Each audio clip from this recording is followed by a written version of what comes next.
بسم اللہ الرحمن الرحیم۔ السلام علیکم ناظرین۔ جب دل اداس ہو، وجہ بھی سمجھ نہ آ رہی ہو تو سورۃ رحمان پڑھ لیا کرو، دل کو سکون آ جائے گا۔ دن میں 2 بار ناریل کا پانی پینا جوڑوں کے درد میں بہت فائدہ دیتا ہے۔ چہرے پر روزانہ کچا دودھ لگانے سے چہرے کی میل صاف ہو جاتی ہے، رنگ میں چمک آ جاتی ہے۔ جب کوئی پریشانی نہ حل ہو رہی ہو تو آپ درود شریف کی کثرت کر لیں، مشکل ختم ہو جائے گی انشاءاللہ۔ جس گھر میں پرندوں کا آنا جانا ہو، اس گھر میں خوشیاں زیادہ آتی ہیں۔ 1 کپ پانی کے ساتھ چھوٹی الائچی کھا لو، چکر آنا بند ہو جائیں گے۔ کھانا کھانے کے بعد بڑی الائچی چبا لینے سے کھانا جلدی ہضم ہو جاتا ہے۔ ناخن کاٹ کر گھر میں پھینک دینے سے رزق میں تنگی ہوتی ہے۔ اونٹ کی چربی کا تیل ناخنوں پر لگانے سے ناخن صاف ستھرے ہو جاتے ہیں۔ جس گھر میں صفائی کا خیال نہ رکھا جائے، اس گھر میں رزق کی تنگی ہو جاتی ہے۔ سونے سے پہلے شہد چاٹ لینے سے انسان کو اچھی نیند آ جاتی ہے۔ آنکھ کھلتے ہی کھجور کھا لو، معدہ توانا رہے گا، دن بھر جسم فریش رہے گا۔ جسمانی طاقت کے لیے کھجور بہت مفید چیز ہے۔ کم وقت میں زیادہ موٹاپا ختم کرنے کے لیے املی کا جوس پئیں، روزانہ ورزش جاری رکھیں۔ بادام کا تیل ہاتھوں پر لگا کر مساج کرنے سے ہاتھ نرم و ملائم ہو جاتے ہیں۔ پانی پی کر فوراً سو جانے سے آپ کے دماغ کو نقصان پہنچ سکتا ہے۔ جن لوگوں کو بلغم رہتی ہو وہ شہتوت کا رس پیا کریں، اس سے بلغم ختم ہو جاتی ہے۔ انار کا اندر والا چھلکا کھا لینے سے کھانا جلدی ہضم ہو جاتا ہے۔ گھٹنوں کے درد میں انجیر فائدہ مند ہے۔ پٹھوں کی کمزوری یا جوڑوں کا درد ہو، ہری مرچ ایسی چیز ہے جو روزانہ استعمال کرنے سے درد ہمیشہ کے لیے ختم ہو جاتا ہے۔ جوڑ اور ٹانگیں لوہے جیسی مضبوط ہو جاتی ہیں۔ ٹھنڈا پانی استعمال کرنے سے ہاضمہ متاثر ہوتا ہے، ہڈیوں کی کمزوری کا سبب بنتا ہے۔ سوتے وقت آپ کی آنکھوں میں آنسو آتے ہیں تو یہ کمزور دماغ کی علامت ہے۔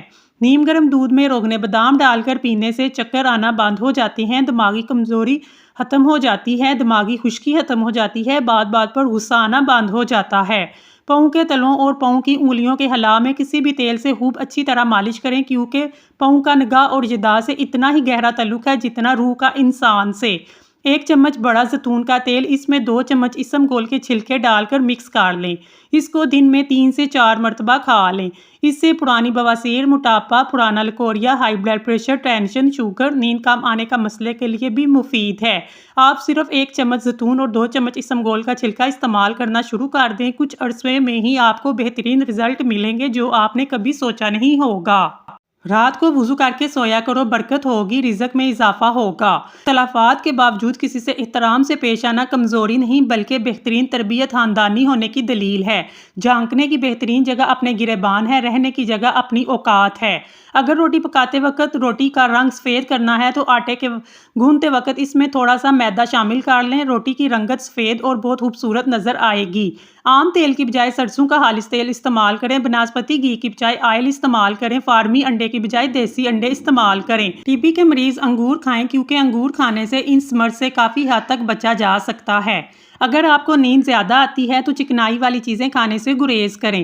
پیٹ کی کوئی بھی بیماری ہو، دال مسور استعمال کریں، انشاءاللہ افاقہ ہوگا۔ چنے کی دال کھانے سے آپ کے خون کی روانی ہمیشہ درست رہتی ہے۔ بھوک کے احساس کو فوری طور پر مٹانا ہے تو کھیر کھائیں۔ گاجر کے پودے کے پتے لے کر اس کو پانی میں ابالیں، پھر اس میں پانی کو پی لیں۔ اس سے آپ کا چہرہ دلکش ہو جائے گا، خون بھی صاف ہو جائے گا۔ زیتون کا تیل روزانہ رات کو سونے سے پہلے ناف میں چند قطرے لگانے سے انسان جوان رہتا ہے۔ سکون کے لیے وضو کا پانی، جگر کے لیے قرآن کی تلاوت، صحت کے لیے نماز اور خوش رہنے کے لیے اللہ کا ذکر ہی کافی ہے۔ گہرے رنگ کے سوٹ پہننے سے عورتوں کو پسینہ زیادہ آتا ہے۔ سوتے وقت بار بار کروٹ بدل لیا کریں، آپ کی صحت اچھی رہے گی۔ چہرے کی رنگت اور رونق پیلی پڑنے لگے تو روزانہ 4 آلو بخارے کھائیں۔ گنے کا جوس بخار کی شدت کو توڑتا ہے، پیدل سفر کرنے سے دل مضبوط ہوتا ہے۔ نیم کا رس پینے سے پھوڑے پھنسیاں نہیں نکلتے۔ الرجی کی پرابلم ہو تو دہی میں کھیرا ڈال کر کھا لیں، الرجی فوراً دور ہو جائے گی۔ نہار منہ دودھ کے ساتھ اجوا کھجور کھاؤ، آپ کا چہرہ بہت سالوں تک جوان رہے گا۔ خاندانی لوگوں کا وقت بدلتا ہے، معیار نہیں۔ بد نسلوں کی قسمت بدلتی ہے، اوقات نہیں۔ ناظرین، اگر آپ کو ہماری ویڈیو پسند آئی ہے تو ہمارے چینل کو سبسکرائب کر لیں۔ شکریہ۔